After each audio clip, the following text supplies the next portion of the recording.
The great Oxford theologian St. John Henry Newman once spoke of how the transition from a sketch of somebody, you might sketch your friend with a pencil, the transition from the sketch to the full portrait requires more than lines. It requires colours and shades and tones.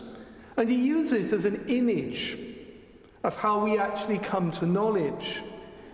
He said that in our everyday lives, our knowledge of real truths is not just about step-by-step, tight logical arguments, but a lot of it is about experience, it's about probabilities, this sort of cumulative effect, which is the transition from the initial sketch to the full portrait.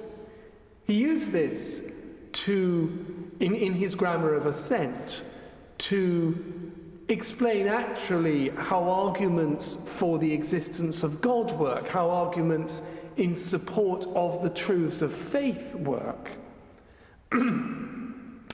It's a way, I think, of softening the blow for people who say, well, yes, I see what you mean about that argument for God's existence or that defense of the faith, but it just doesn't convince me. It's much more of a lived process. And we might say it's actually something of the process, too, of holiness, the process of becoming saints. We talk about arguments for the existence of God. We are, of course, made in the image and likeness of God. And this process of holiness is about the full image and likeness of God being realized in us. It will never be fully realized in this life, it's true.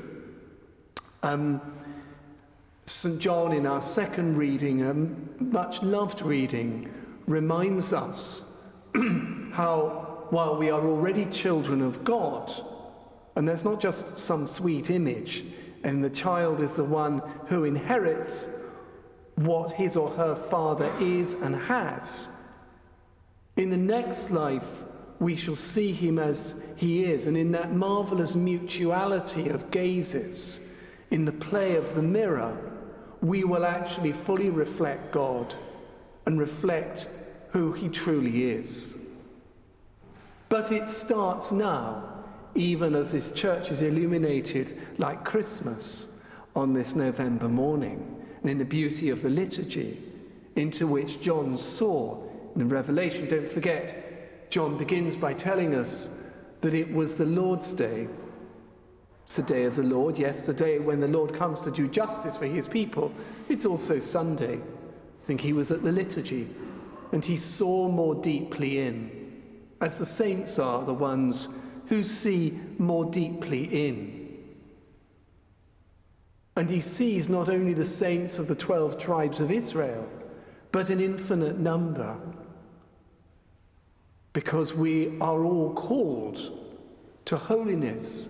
But also that infinite number can be seen as a symbol of the sheer prodigious infinity of God.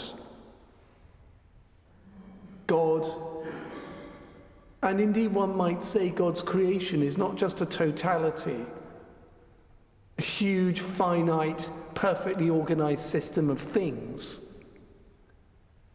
God is infinite. God is always surprising. And even now,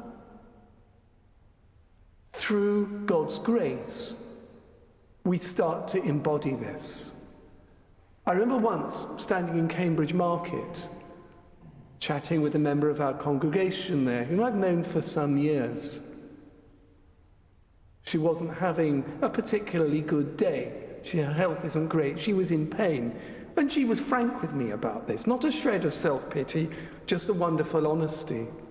And I realized as I was speaking with this lady that I actually was speaking with somebody who's very holy. Not just for her truthfulness, but something like the sketch starting to fill in with all the colors and tones for the portrait.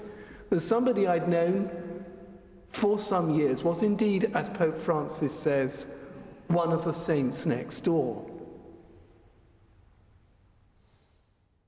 Holiness is wonderful, but for us as Christians, it's not exceptional. It's simply the work of the Holy Spirit in us, taking us from the tyranny of totality, of always wanting more in order to be complete, into the dance and freedom of infinity, of somebody I was talking to there, somebody so good and kind, gently prayerful in that quiet way for so many years, who had the freedom to say no, she wasn't feeling well. Think of the line from T.S. Eliot's Ash Wednesday, the lady of the garden who is torn and most whole. Saints on the way, being made, incarnating by grace the fullness of divinity, so that our humanity may be completed. So, if we see holiness in others, and dare I say, even at little moments in ourselves, we should wonder, as we always should wonder at beauty and truth and goodness. We should be grateful, but we shouldn't be surprised.